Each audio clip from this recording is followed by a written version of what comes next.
ಇದು ಕಳಸಾ ಟು ಕುದುರೆಮುಖ ಮಂಗಳೂರಿಗೆ ಸಂಪರ್ಕಿಸುವ ರಾಷ್ಟ್ರೀಯ ಹೆದ್ದಾರಿಯ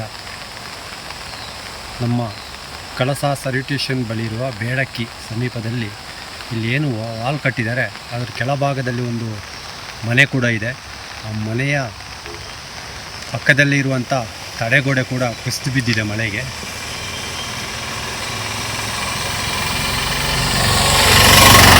ನೋಡ್ಬೋದು ಈ ರಸ್ತೆ ಕೂಡ ಬಿರುಕು ಬಿಟ್ಟಿದೆ.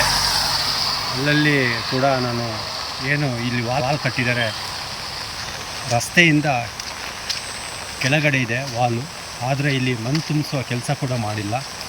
ಇಲ್ಲೇನು ನೋಡಿ, ಇದೇ ಥರ ಮಳೆ ಬಂದರೆ ಕುಸಿಯುವ ಭೀತಿಯಲ್ಲಿ ಎತ್ತಿ ಇದೆ. ಅಲ್ಲೂ ಕೂಡ ಫುಲ್ಲು ಇಲ್ಲಿಂದ ಬೈಕ್ ಕಾಣುತ್ತಲ್ಲ ಅಲ್ಲಿ ತನಕ ಕೂಡ ಬಿರುಕು ಬಿಟ್ಟಿದೆ. ಇಲ್ಲಿ ನೋಡ್ಬೋದು ಭೂಮಿ ಫುಲ್ಲು ಡೌನ್ ಆಗಿ ನಿಂತಿದೆ. ಇಲ್ಲಿ ಕೆಳಗಡೆ ಸಾಧಾರಣ ಅಂದರೆ ಒಂದು 20-25 ಅಡಿ ಆಳ ಇದೆ. ಕೆಳಗಡೆ ಒಂದು ಸಣ್ಣ ಹಳ್ಳ ಕೂಡ ಬರುತ್ತೆ. ಅದ್ರ ಪಕ್ಕದಲ್ಲಿರುವಂಥ ಈ ಮನೆಗಳಿದ್ದಾವೆ, ಇಲ್ಲಿ ಒಂದು 3-4 ಮನೆಗಳಿದ್ದಾವೆ.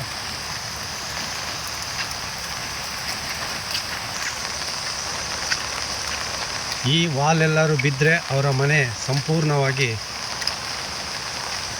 ಹೋಗುವ ಸಾಧ್ಯತೆ ಅತಿ ಹೆಚ್ಚಿದೆ. ನೋಡುವ ಇಲ್ಲಿ ಕೆಳಭಾಗದಲ್ಲಿ ಏನೆಲ್ಲ ಆಗಿದೆ ಅಂತ.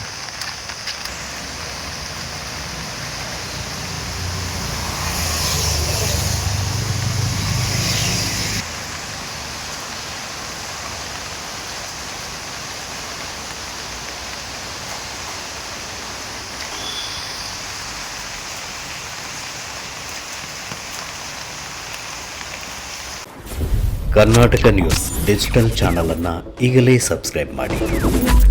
ಧನ್ಯವಾದಗಳು.